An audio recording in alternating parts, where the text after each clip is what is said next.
I don't even know what they are. In that case, it might be a good idea to get a little information with a fellow who owns and operates a company that makes and sells oil drums. Each year, customers buy more and more from our because he makes a better oil drum than his competitors. One day, customers demand more oil drums than the owner can produce. He figures it will take about $3 million to do the job. So he decides to form a corporation to sell shares in his business to raise the capital he needs. First, the owner goes to the state government to get a corporation charter and permit to sell shares in this business.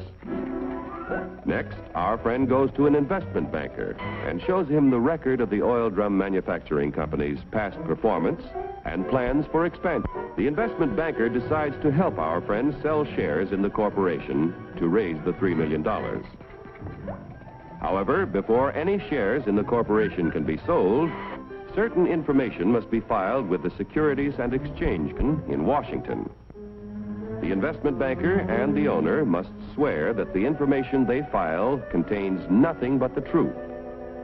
Registration with the SEC does not imply that the government approves the stock issue as a good investment, but only assures the public the material statements about the stock issue are false.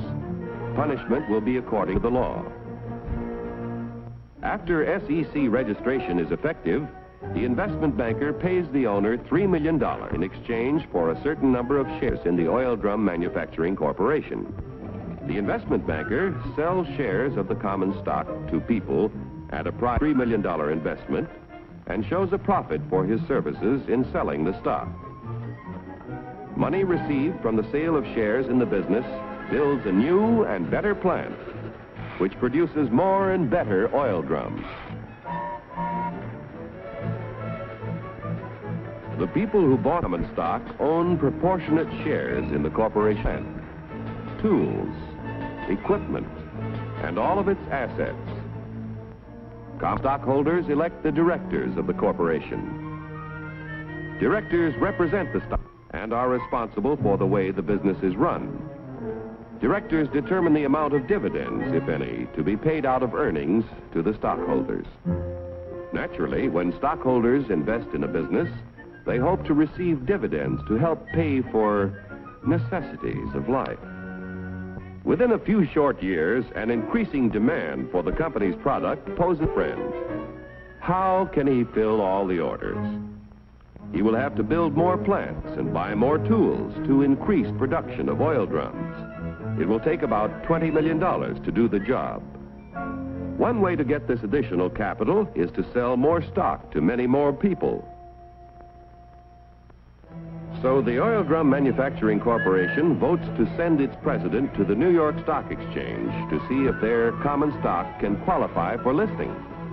The corporation wants to list its securities on the exchange so that the additional stock they need to sell will be more attractive to investors all over the nation.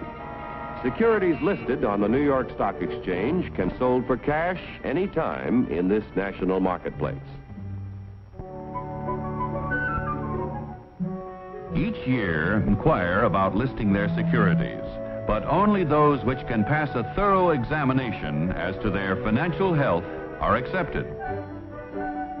Calling the president of the Oil Drum Manufacturing Corporation. Calling the president of the Oil Drum Manufacturing Corporation. Report to Examination Room B.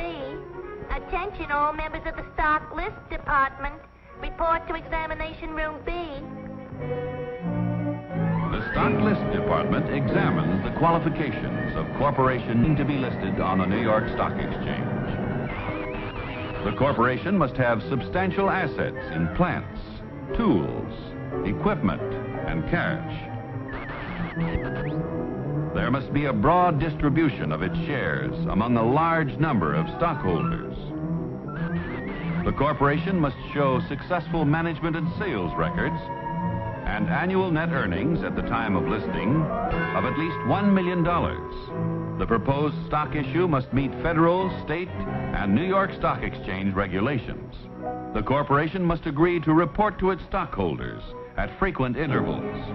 If the examination by the Stock List Department indicates the corporation meets minimum requirements of the exchange at the time of the examination, the corporation's application for listing is recommended. The Board of Governors of the New York Stock Exchange finally approves the application and sees that it is made public. Extra, read all about it. Now that the Oil Drum Manufacturing Corporation stock is listed, its name is abbreviated for use on the ticker tape. Each time ODM stock or any other stock listed on the exchange is bought or sold, the ticker tape flashes all over the nation the price and number of shares traded.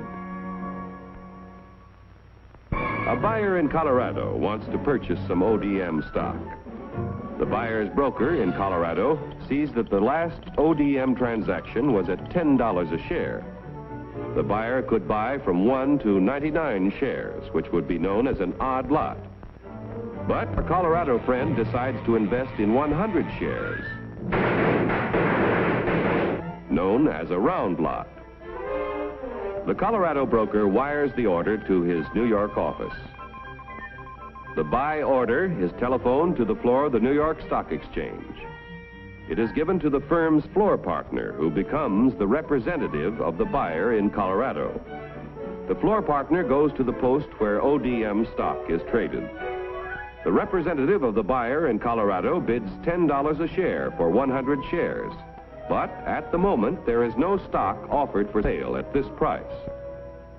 In the meantime, however, in Maine, an ODM stockholder who needs cash decides to sell his 100 shares if he gets $10 a share. The Maine broker wires the sell order to his firm's representative on the floor of the New York Stock Exchange. This firm's floor partner, representing the seller in Maine, offers to sell 100 shares of ODM stock at $10 a share. The price of $10 a share is mutually acceptable and the transaction is made.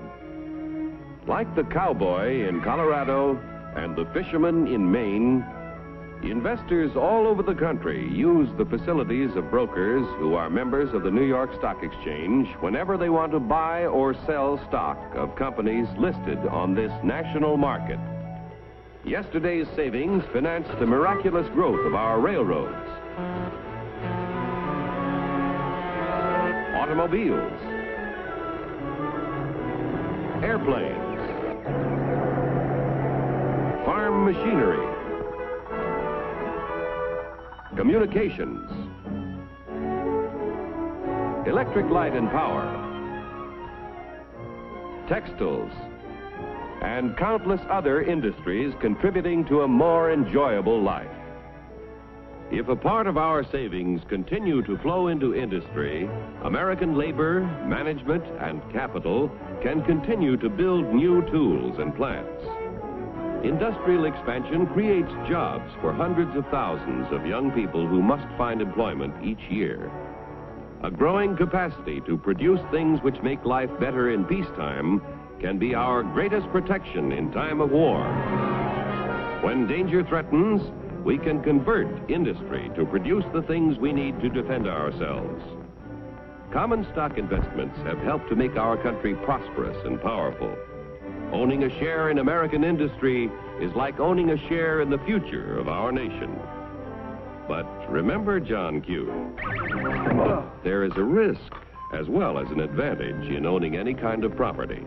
So get the facts before you put your money to work.